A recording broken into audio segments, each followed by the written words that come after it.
There's no more talk.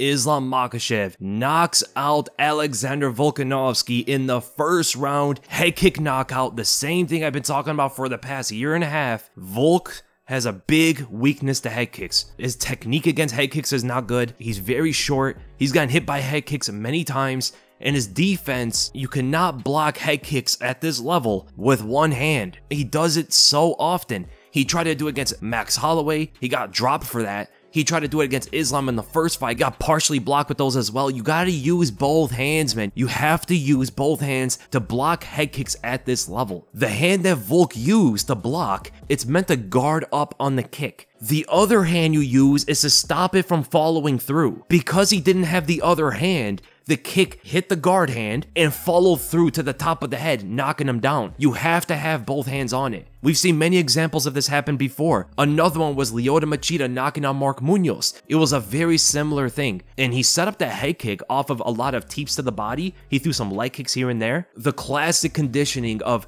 attacking low, attacking mid, and then coming up high. But the thing is, some people might think that Volk thought it was going to be a head kick. But the reason why you can see that he probably did not see a head kick coming, you just have to look at where his left hand is. His right hand that's guarding his head is always high. Look at all the times that Islam threw a leg kick or a body kick. Every single time, Alexander Volkanovski's right hand was always up to his head. Whether the kick was to his leg, whether the kick came to his body, his right hand is always high, regardless of where the kick is coming. It's his left hand that tracks where the kick is. So when the kick came low, his left hand was low, but his right hand was still high. When the kick came to the body, his left hand went to his body. When the kick comes up high, his hand goes up high. There was actually a head kick before the knockout that Islam threw that was guarded by Volkanovski better than the one that finished him. The reason as to why was because his left hand deflected the kick, right? He actually brought his left hand to also block the head kick, and the kick still landed on Volkanovski. It hit him to the top of the head,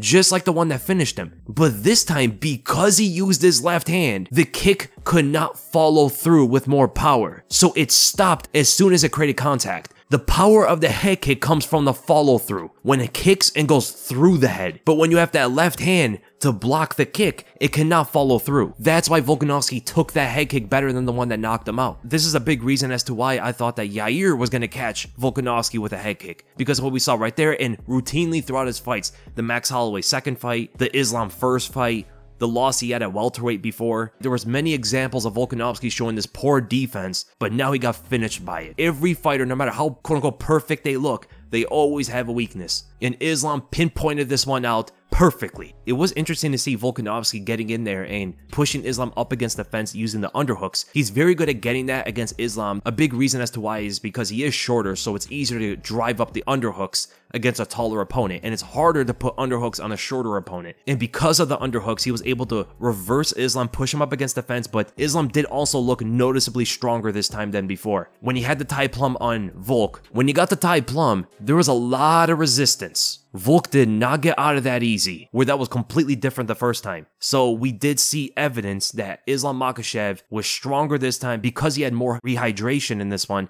And we do know Islam went into the first fight compromised, and he still pulled off a win in a very close fight. Alexander comes into this fight compromised, probably even more compromised than Islam was the first time, and he got absolutely destroyed in the first round. Further pointing out that Islam Makhachev, regardless of bias, you have to look at it honestly, Islam Makhachev is one of the best in the world. Islam Makhachev is further proving that he's not only one of the best grapplers in the world, but he's also one of the best strikers in an MMA context. He outstruck Charles Oliveira, he outstruck Alexander Volkanovski. What else is there for him to prove to be regarded highly for his striking skill? This guy's always had dexterous kicks, flexible, very lethal kicks, and good power as well, with a lot of speed. I was kind of disappointed in Volkanovski's approach because he did say that he wanted to be more aggressive. Even straight after the first fight in the press conference, he said he wished he put it on Islam more. He said he wished he was more aggressive. He came out into this fight even more timid than he was the first time. I don't know if he felt something different, if he